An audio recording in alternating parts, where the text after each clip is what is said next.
Sorsoganon, maligayang pagdating sa isang mahalagang paglalakbay sa isang taong panunungkulan ni Governor Buboy Hamor.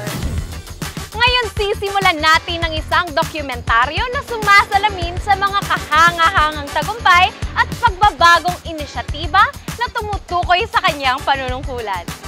Nasa puso ng administrasyon ni Governor Buboy ang isang hindi natitinag na dedikasyon sa mga tao na nakapaloob sa pagpapatupad ng programang 7K.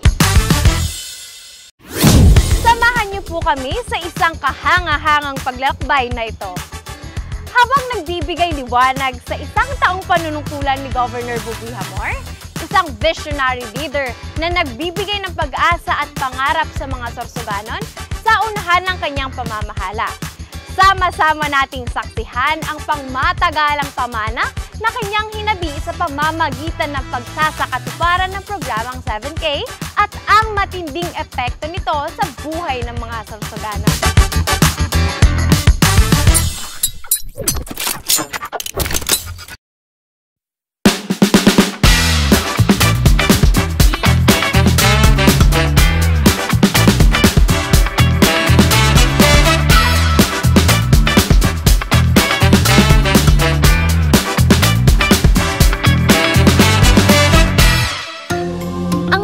Na kapaligiran ay nagbibigay ng kapayapaan sa kaisipan ng bawat mamamayan.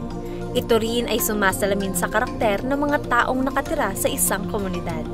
Sa ilalim ng kalinigan program ni Governor Buboy Hamor, nais nitong mapanatili ang kalinisan sa buong probinsya. Sa implementasyon ng programa, unang naging hakbang ng pamahalang palalawigan ang pagbili ng mga kagamitan tulad ng brush cutter at cleaning materials.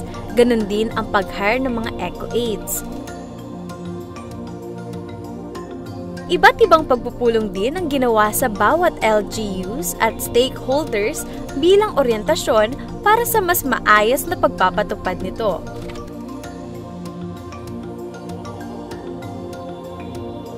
Noong August 20, 2022, unang nagkaroon ng sabayang paglulunsad ng Kalinigan Program sa mga bayan ng Castilla at Bulusan na agad namang sinundan ng iba pang LGUs.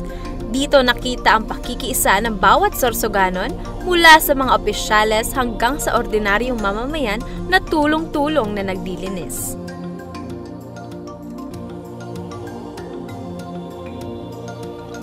Sa ilalim ng 60-40 sharing ng probinsya at mga LGUs, nakapagbaba na ito ng kabuang 16,905,600 pesos na financial assistance kung saan 7,459,200 pesos naman ito ang nabigay sa 1st District habang 9,446,400 pesos sa 2nd District bilang counterpart nito.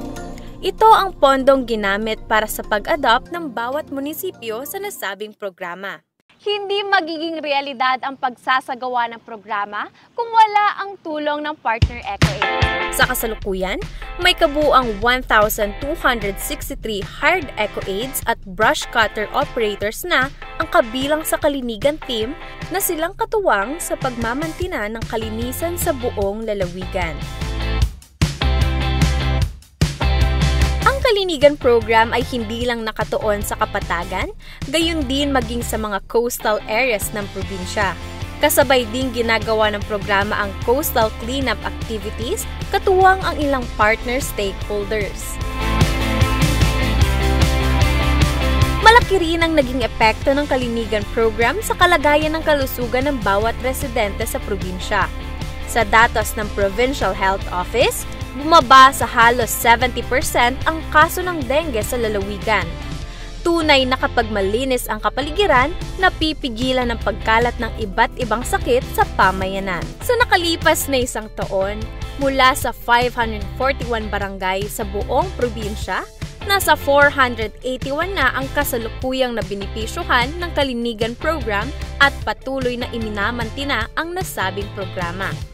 Sa patuloy na pagsuporta at pakikipagtulungan ng bawat Sorsoganon, siguradong mas malalim pa ang mararating ng Kalinigan program ni Governor Buboy. Samahan natin ang pamahalang palalawigan na makamit ang tagumpay ng programa na patuloy na magbibigay ng magandang pagbabago at magpapakilala bilang isa sa may pinakamalinis na probinsya sa buong mundo.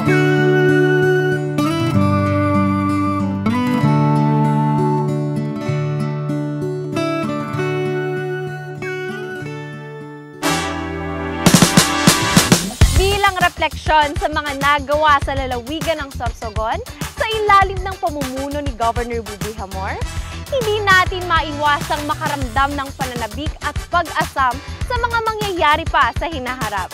Sa isang taon ng kapansin-pansin na pag-unlad na nasa likod na natin, buong pananabik nating hinihintay ang walang hanggang potensyal na taglay ng hinaharap para sa mahal nating probinsya.